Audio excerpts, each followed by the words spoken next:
dear beloved, Boss Mike, Cervera.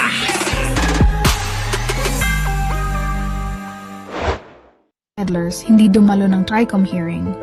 Matatapang ang mga fake news peddlers na ito sa harap ng kamera at iba't ibang social media, websites ngunit hindi sila dumalo nang sila ay pinatawag ng Kongreso. Sila rin ay nagpasa ng apela sa Supreme Court na hindi sila dadalo sa naturang hearing dahil nilalabag raw nito ang kanilang karapatan sa freedom of speech. Paano ba natin na matatawag na freedom of speech kung ang kanilang impormasyon na pinepresenta ay pawang kasinungalingan lamang? Yun na nga mga kababayan eh! Kaya na sinasabi ko sa inyo, aminin nyo na yung pagkakamali ninyo. At tayo bilang mga Pilipino, sama-sama na tayo. Kung meron man kayong nakikita, eto tao sa puso kung meron man kayong nakikita na kamalian sa gobyerno, mga kababayan, okay lang kayo na tumuligsa. Ngunit huwag kayong lalabis sa inyong limitasyon sapagkat may kaagapay yun na pananagutan. Hindi lang sa batas ng tao, maging sa batas ng Diyos. Alam na alam ni Kids TV yan. Kayo ba'y wala nang takot sa Diyos? Matakot kayo sa inyong mga pinaggagawa.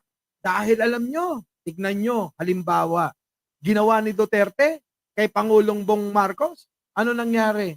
Ngayon, kinakarma. Aantayin nyo pa ba yung karma ninyo tulad ni Duterte ay anihin nyo? Malulungkot ako, numero 1. Ako ho ang una na malulungkot para sa inyo. Pagkat ang tingin ko pa rin sa inyo, kapwa ko, Pilipino, mahal ko, mga kababayan. At po talaga, at ganun po dapat ang pananaw sa buhay. Huwag magtatanim ng galit, puot, ngit-ngit, lalo na ang inggit. Diba? Ano ngayon? Yan yung pinaggagawa nila. Ulit. Naku, nawala ako. DDS fake news peddlers hindi dumalo ng TRICOM hearing. Matatapang ang mga fake news peddlers na ito sa harap ng kamera at iba't ibang social media, websites ngunit hindi sila dumalo nang sila ay pinatawag ng Kongreso. Punta sila. May pa-picture pa sila sa Supreme Court mga kababayan. Bakit nasa labas lang kayo? Bawal ba kayong pumasok sa loob? Pasok naman kayo sa loob. Pasok kayo sa loob. Nako, Mansman, meron ho akong sound. Meron. Tuloy. Sila rin ay nagpasa ng apela sa Supreme Court na hindi sila dadalo sa naturang hearing dahil nilalabag raw nito ang kanilang karapatan sa freedom of speech. Paano ba natin na matatawag na freedom of speech kung ang kanilang impormasyon na pinepresenta ay pawang kasinungalingan lamang na... Yun na nga mga kababayan. Paano po ba natin matatawag na freedom of speech pa yung ating mga ginagawa? Kung puro kasinungalingan yung mga balita, hindi na ho yun freedom of speech. Naninira na ho kayo ng tao. Diba? Hindi ho ganon ang tama. Ang kailangan ho natin, dun lang sa tama. Diba? Sundin natin kung ano yung tama. Kasi lumabis na kayo ng husto.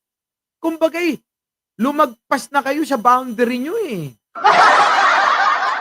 Ngayon, pinatatawag kayo, baka susunod niyan, aresto na. Aarestoin kayo.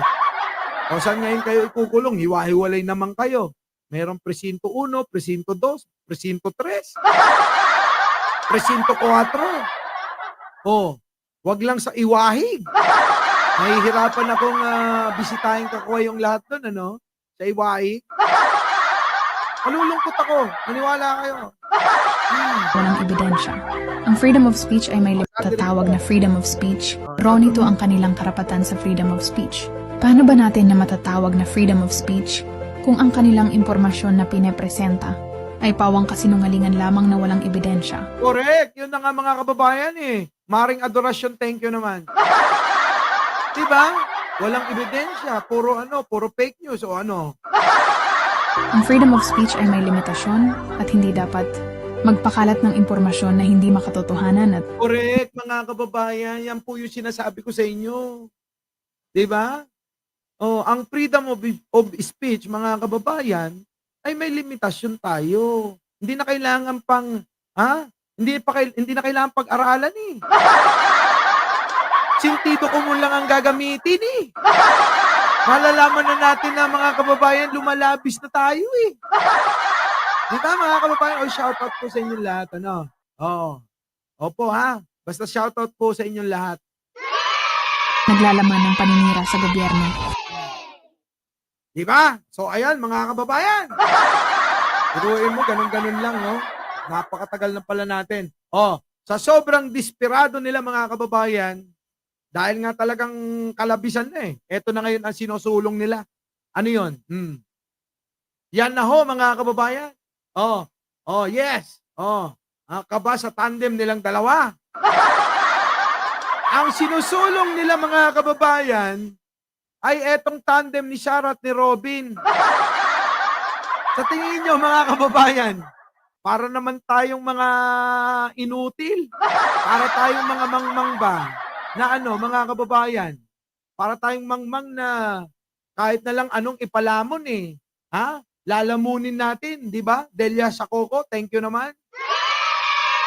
Yung po yun, mga kababayan, biruin mo, Robin Padilla. Tapos tandem, isang Sara Duterte.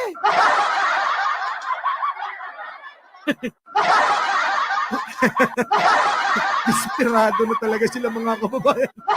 Desperado na sila.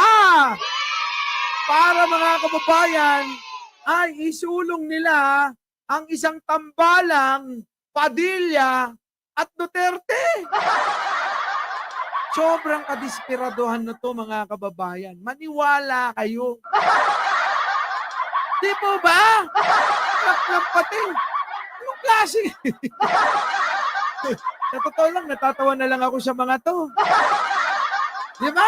Mga kababayan, ano kaya masasabi ng mga DDS dito? Siyempre, yung mga yun, sasabihin nila, okay yan, supportan natin! Uy, magkuntog-kuntugan nga kayo. Kasi, mga kababayan, walang kapanapanalo to, maniwala kayo. Baka nga hindi pa sumayad. Yung numero nyo, saan? Sa pinaka minimum na boto. Wala sa minimum. Yung magiging boto na itong dalawa na to, maniwala kayo. Wala talaga. Huwag nyo na ituloy yan. Oo. Maaari pa siguro humanap na lang kayo ng iba. Isa pa, eto, nanganganib pa itong si Sara na pag na-impeach ito, ano mangyayari? Pag tuluyang hinatulan, mga kababayan, di ba? Na-impeach na eh. Hahatulan na lang. Yun na lang ang kulang. Pag hinatulan yan, hindi na huyang makakatakbo sa kahit anong posisyon. Ng gobyerno. Hindi na. Di ba? Sabi nga nung mga nakakita at pinakita ko, Diyos ko po mahabagin. Ayoko na sa Pilipinas.